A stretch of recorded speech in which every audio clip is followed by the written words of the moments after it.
একটা জিনিস আপনারা বুঝতে পারছেন যে মেগাস্টার শাকিব খানের সঙ্গে আবারও কত বড় একটা রাজনীতি শুরু হয়ে গেছে মেগাস্টার শাকিব খানের ইমেজকে হ্যাম্পার করবার জন্য। এইটা মানুষের মধ্যে ধীরে ধীরে ইনজেক্ট করানোর চেষ্টা করা হচ্ছে যে মেগাস্টার শাকিব খানের ছবি সিনেমা হলে চলে না। কিভাবে এটা করানো হবে, এক একটা করে প্রক্রিয়া। সবচেয়ে চরম প্রক্রিয়া এবং স্ট্রং প্রক্রিয়া পাইরেসি। প্রিন্স যেভাবে পাইরেসির মুখোমুখি হলো বা এখনো হচ্ছে, সোশ্যাল মিডিয়ায় যে পরিমাণ প্রিন্সের ক্লিপিং, শুধু ক্লিপিং বলবো না, 1 ঘন্টার ওপরের ফুটেজ যেভাবে সোশ্যাল মিডিয়ায় সার্কুলেট করছে, এবং সব থেকে বড় কথা যে একটা সিনেমা আমি বানাবো বললাম আর বানিয়ে ফেললাম, বিষয়টা এরকম নয়। অনেক কিছু দিকপত্র থাকে। তো প্রিন্সের যে প্রোডাকশন হাউস ক্রিয়েটিভ ল্যান্ডের কাছে আমি রিকোয়েস্ট করব যে এটা আমাদের অনেক আগে থেকে আমরা সাকিবিয়ানরা বা কন্টেন্ট ক্রিয়েটাররা এটাই বলবার চেষ্টা করছিলাম যে আপনারা প্লিজ পাইরেসি নিয়ে সতর্কতা অবলম্বন করুন।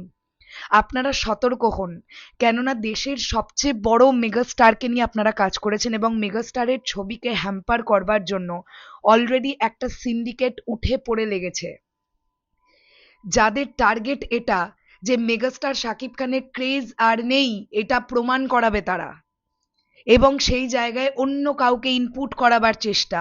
এটা কিন্তু চলছে। এইরকম একটা ক্রুশিয়াল মোমেন্টে প্রিন্স টিমের অনেক বেশি সতর্ক হওয়া উচিত ছিল। সিঙ্গেল স্ক্রিন থেকে ফুটেজ বেরোচ্ছে এবং 1 ঘন্টা 20 মিনিট, 1 ঘন্টা 19 মিনিট, 1 ঘন্টা 15 মিনিটের ফুটেজ বেরোচ্ছে। ইউটিউবে সেগুলো ঘোরাঘুরি করছে। সেগুলোর লিঙ্ক যখন টিমকে পাঠানো হচ্ছে, 6 ঘন্টা 7 ঘন্টা ক্রস করে যাওয়ার পরেও সেই লিঙ্ক রিমুভ হচ্ছে না। কেন? কেন? এটা আমাদের প্রশ্ন। কেন? প্রোডাকশনের কাছে তারা জানে যে এই প্রোডাক্টটা আমার, এই প্রোডাক্টটা কপি করে যদি কেউ আপলোড করে, ইউটিউবের কাছে এই চান্সটা আছে যে এটা আমার প্রোডাক্ট, আমি এটাকে রিমুভ করতে চাই, কপিরাইট স্ট্রাইক দিতে চাই। এটা খুব ইজিয়েস্ট একটা ওয়ে। তারপরেও কেন 6 ঘন্টা 7 ঘন্টা 8 ঘন্টা ইউটিউবের লিঙ্কগুলো ঘোরাঘুরি করছে প্রিন্সের? কেন কোনো রকম কোনো সতর্কতা আমরা দেখতে পাচ্ছি না? কেন লিঙ্কগুলোকে রিমুভ করানো হচ্ছে না? কেন? কারণটা কি?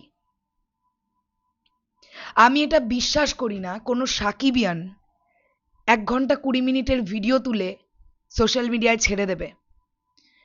কোনো সাচ্চা সাকিবিয়ান এটা কিছুতেই করতে পারে না। আমি বিশ্বাস করি না। আমি মনে প্রাণে বিশ্বাস করি যারা এই ক্লিপিংসগুলোকে রেকর্ড করেছে এবং যারা আপলোড করেছে, তারা প্রত্যেকটা একটা সিন্ডিকেটের সঙ্গে যুক্ত, যাদের এটা চেষ্টা যে মেগাস্টার শাকিব খানের ইমেজকে, কেরিয়ারকে তারা হ্যাম্পার করবে। এইবার ঈদে এতগুলো সিনেমা বেরিয়েছে, আপনারা দেখেছেন প্রিন্সের মতন আর কোনো সিনেমার এরকম ফুটেজ ঘুরে বেড়াচ্ছে সোশ্যাল মিডিয়ায়? তার মানে প্রিন্স পাইরেসি হচ্ছে কোত্থেকে? ওই 1 ঘন্টা 20 মিনিটের ক্লিপটা কোথাকার? সিঙ্গেল স্ক্রিনের ক্লিপ। ফুটেজটা আপনারা যদি দেখে থাকেন তো বুঝবেন। আমি প্লিজ রিকোয়েস্ট করবো আপনারা কেউ দেখবেন না, কেননা সিনেমা বড় পর্দার জিনিস। প্লিজ সিনেমাটা হলে গিয়ে এনজয় করুন। আমি জানি আমার প্রিয় সাকিবিয়ান ভাইরা বোনেরা এইসব ফুটেজের জন্য ওয়েট করে না, তারা সিনেমা হলে যাবে। আমি জেনারেল অডিয়েন্সকেও বলছি আপনারা সিনেমা হলে গিয়ে সিনেমাটা দেখুন, কেননা একটা সিনেমা তৈরির পেছনে অনেক খাটনি থাকে, বিশ্বাস করুন। সিনেমাটা দেখার পরে আপনার যেমন লেগেছে আপনি সেটা শেয়ার করুন। এইভাবে সিন্ডিকেট চলতে থাকলে কিন্তু বিশাল মুশকিল, বিশাল মুশকিল। আমি সিরিয়াসলি ভীষণ, মানে আমার না খুব রাগ হচ্ছে, আসলেই অনেক রাগ হচ্ছে যে কেন এই লিঙ্কগুলোকে রিমুভ করা যাচ্ছে না। কেন এতক্ষণ এত ঘন্টা কেন সময় লাগছে? আমি তো শুনলাম প্রিন্স টিম একটি নামি দামি কোম্পানির সঙ্গে তারা কন্ট্যাক্ট করেছে, কন্ট্রাক্ট সাইন হয়েছে, বেশ অনেক বড় একটা অ্যামাউন্ট তাদেরকে দেওয়া হয়েছে সেই কোম্পানিকে। তাহলে তারা কি কাজ করছে?